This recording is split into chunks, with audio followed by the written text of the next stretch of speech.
Well, good afternoon, folks. It's been a busy couple of days for all of you. Let me begin by saying that thanking Director Young.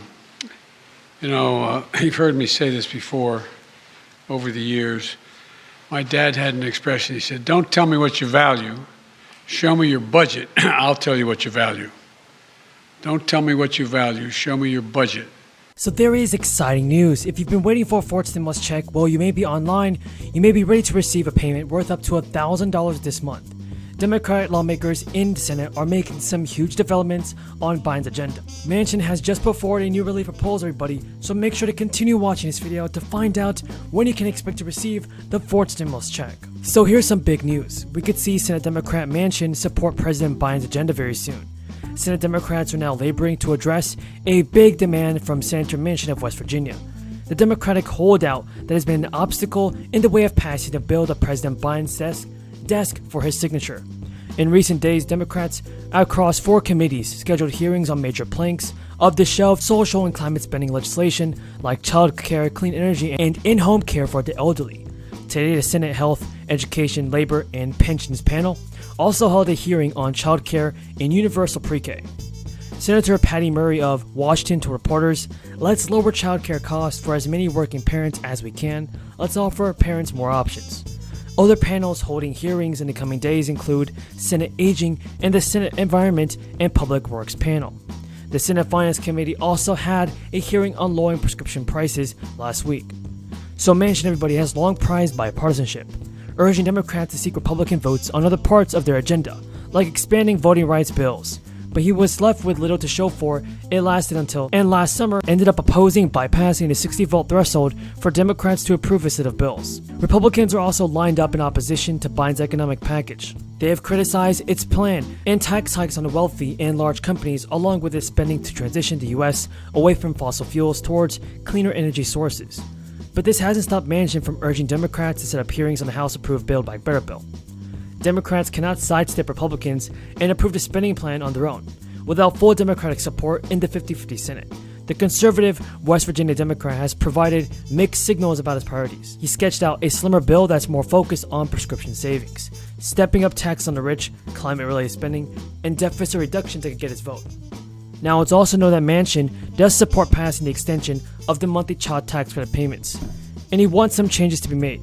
Manchin is sticking by a position he's expressed for at least 4 months. He wants only working parents to get the expanded child tax credit. Manchin told Insider, "I've been basically very clear on that, and I think that there should be a work requirement.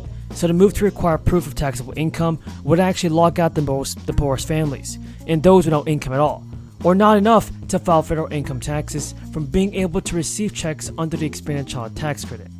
Previously, most families, including those whose parents had no income in the previous year, were eligible for monthly checks. But some experts say adding that requirement onto the federal aid could pose a new fresh hurdle for even middle-income households. Older parents could be working as a freelancer and filing for a different tax form, and they wouldn't be eligible. In some places where gas prices are usually higher, like Los Angeles, we've been seeing topping $6 per gallon, which can be a tough pill to swallow, especially if your life forces you to drive a lot. Now, according to a report published by Business Insider, the federal government is trying to put together a stimulus rebate program to help. If passed, it would see $100 stimulus payments plus an additional $100 per dependent made monthly, as long as the average gas price is above $4 per gallon. The program would have an income cap, which is not surprising. Folks filing as single on their taxes would be eligible as long as they make less than $80,000 per year, while joint filers can make up to $160,000 before the rebate was phased out to them. Folks, I think it's very important for President Biden to send out more stimulus checks. If you guys agree with me, tell me in the comments down below. Even more in the near future. But one key economic accomplishment during Biden's first year I'd like to highlight the most is the large budget deficit decrease he has produced. In his first year, the deficit decreased by $380 billion. That's an average drop of $36 billion each month. This is huge. You know, without getting into politics or bashing Biden or, what's being attempted here, let's ask ourselves a question. about policy. And simply this, if you take the 400 people this is really going to affect, they're some of the most extraordinary individuals that have ever created businesses in America. Elon Musk and Amazon outcome and everything else. There's thousands and thousands of jobs have been created, billions in taxes have been paid. But here's the fundamental issue. If you want to take Elon Musk's money from him while he's alive, because remember, we're getting it from when he's dead. Your state tax is going to clean him out when he's dead. But why take his money now when he's creating all these jobs and all this innovation? Maybe you like him, maybe you don't like him, but the facts are this.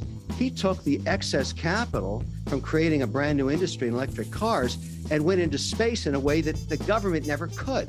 He beat them at their own game. We need people like that.